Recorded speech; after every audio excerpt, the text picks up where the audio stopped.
எல்லாருக்கும் இந்த விஜயோட நெஞ்சார்ந்த வணக்கம். பொன்ராஜ் யார் அந்த பொன்ராஜ்? யார் அந்த பொன்ராஜ்?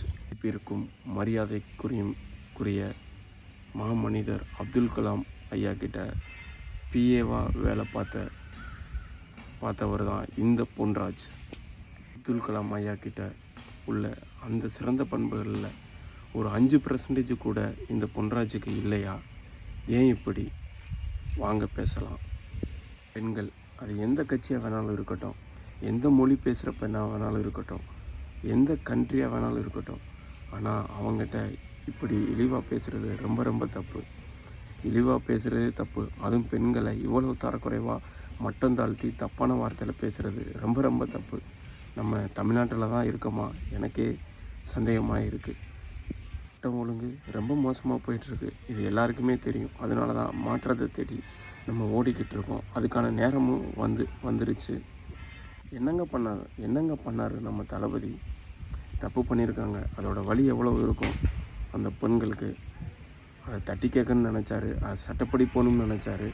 ஏதோ அவர் ஆட்சியில் இருந்தால் அது வேறு.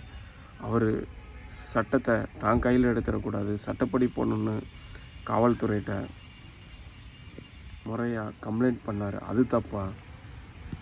இது வேற ஒரு கட்சியில் உள்ள ஒரு பெண்ணை பேசியிருந்தால் இன்னும் எவ்வளவோ கட்சிகள் வந்திருப்பாங்க. நம்ம எல்லாருமே திருக்குறள் படிச்சிருப்போம்.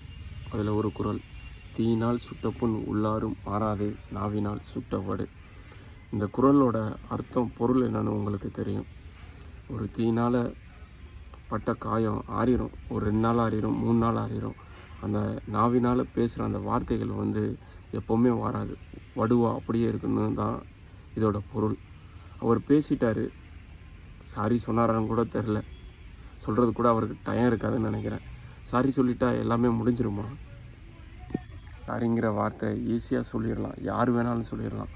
ஆனால் அந்த பாதிக்கப்பட்ட அந்த பெண்ணுக்கு இருக்கிற அந்த வலி இருக்கே, அந்த ஆதங்கம் இருக்கே, அது எப்போவுமே குறையாது. அது வலி அப்படியே இருந்துகிட்டே இருக்கும். நம்ம பூமியில் தாங்க இருக்கோம். அந்த பூமிங்கிறது ஒரு தாயாக தான் பார்க்குறோம். அந்த தாயின்ற ஒரு பெண்ணு தான்.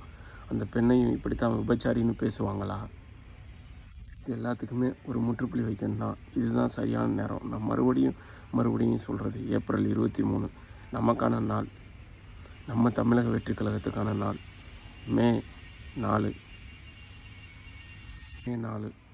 தமிழ்நாடோட தலையெழுத்தே மாறப்போகுது. அது உங்களோட ஓட்டில் தான் இருக்குது. இந்த தமிழ்நாட்டில் அடிமையாக இருக்க போகிறோமா, ஆள போகிறோமா? நீங்களே சிந்திங்க. ஏபிஜே அப்துல் கலாம் ஐயாவை நம்ம எல்லாருக்குமே தெரியும். தெரியாதவங்க யாரும் இல்லை. நம்ம நாட்டில் மட்டும் இல்லை, எல்லா நாட்டிலையும் அவரை தெரியும். ஒரு நல்ல மனிதர், நல்ல மனிதர். அவர் ஒரு குடியரசுத் தலைவராக இருந்தவர். அது மட்டும் இல்லை, அதையும் தாண்டி அவருக்கான ஒரு கால் தடத்தை பதிச்சார். அறிவியலில் ஒரு சிறந்த விஞ்ஞானி. அவர் அந்த விஞ்ஞானியாக இருந்ததுனால தான் இன்றைக்கி நம்ம இந்தியாவை பல நாடுகள் கனவுல கூட டச் பண்ணுறதுக்கு பயப்படுது. அப்படிப்பட்ட நல்ல மனிதர்கிட்ட வேலை பார்த்துருக்காரு. ஆனால் அவரோட பண்புகள் இப்படி இருக்கின்றப்போ தான் ரொம்ப கஷ்டமாக இருக்குது. அதை அவர் மாற்றிப்பாருன்னு நம்புகிறேன். நம்ம பொறுமையாக இருக்கிறது தான் நமக்கான நேரம். பொறுமையாக இருந்தால் மட்டும்தான் நம்ம வெற்றி பெற முடியும்.